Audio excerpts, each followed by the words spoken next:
अस्सलामुअलैकुम स्टूडेंट। आज हम डिस्काउंट्स की टाइप्स को डिस्कस करेंगे। हमारे पास डिस्काउंट की दो टाइप्स हैं, एक ट्रेड डिस्काउंट है और सेकेंडली हमारे पास सेटलमेंट डिस्काउंट है। आज हम ट्रेड डिस्काउंट को डिस्कस करेंगे। ट्रेड डिस्काउंट जो होता है वो आपको बल्क परचेजेस पे मिलता है। मिसाल के तौर पे आप किसी दुकानदार से पेन लेने जाते हैं या कपड़े लेने जाते हैं ईद के।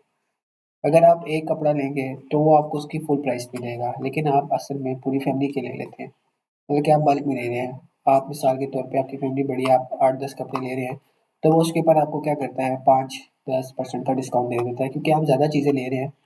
तो खुश करने के लिए और उसकी सेल ज़्यादा हो रही है, वो बल्क डिस्काउंट दे देता है। तो जब आप बल्क में चीज़ें लेते हैं तो उसके ऊपर जो डिस्काउंट मिलता है उसे ट्रेड डिस्काउंट कहते हैं। अब ये हमारा लिस्ट प्राइस पर होता है।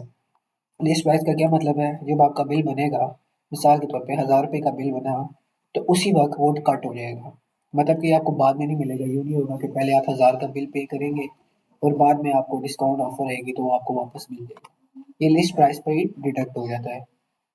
अब इसके कुछ फीचर्स हैं। सबसे पहला फीचर अकाउंटिंग में डिस्काउंट का, ट्रेड डिस्काउंट का क्या होता है कि इसकी कोई डबल एंट्री नहीं होती, ये रिकॉर्ड नहीं किया जाता, क्योंकि ये लिस्ट प्राइस पे ही कट जाता है। तो हम ये अज्यूम करते हैं कि हमें जो गुड्स 1000 के मिलने थे वो मिले ही 950 के हैं, तो हम 950 ही रिकॉर्ड करते हैं। हम इसकी कोई रिकॉर्डिंग करते ही नहीं है।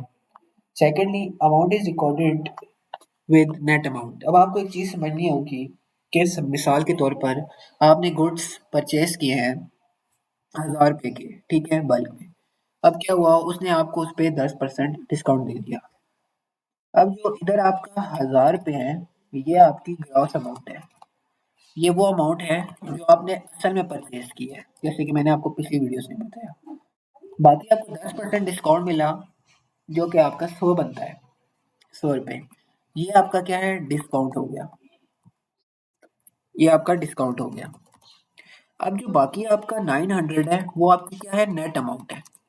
जैसे मैंने अभी आपको बताया कि आपका जो ट्रेड डिस्काउंट होता है वो आपकी प्राइस पे काउंट होता है। मतलब कि आप वही अमाउंट रिकॉर्ड करते हैं जिस पे आपने चीज़ खरीदी होती है ट्रेड डिस्काउंट निकाल के। तो आपका जो ट्रेड डिस्काउंट होता है, आप जो अपनी एंट्रीज करेंगे उसमें वो नेट अमाउंट पे रिकॉर्ड होगा, ग्रॉस अमाउंट पे नहीं होगा। मिसाल के तौर पर हम एक एग्जांपल करते हैं। आपने गुड्स खरीदी हैं 1000 रुपये की, बल्क में खरीदी है। एक आइटम 50 की है, तो इसका मतलब आपने 20 आइटम्स खरीदी हैं। अब आपने ज़्यादा खरीदी हैं तो उसने आपको 10% डिस्काउंट दे दिया है। अब आपने 100 रुपये, मैंने उधर लिखा 100 रुपये आपका टोटल अमाउंट थी, लेकिन आपने बल्क में लिया तो 100 रुपये का आपको डिस्काउंट मिल गया, जो कि 10% बनता है। तो आपकी जो अमाउंट होगी वो 900 रहेगी। तो अब आपने जैसे कि अब आप डेबिट ये करेंगे क्योंकि आपने गुड्स खरीदे हैं, तो आप परचेजेस को डेबिट कर देंगे। क्योंकि परचेजेस 900 की हैं और मैंने आपको कहा है कि आपने नेट अमाउंट से रिकॉर्ड करना है, तो आप नेट अमाउंट से ही रिकॉर्ड करेंगे। ग्रॉस अमाउंट देखिए मैंने पुट नहीं की।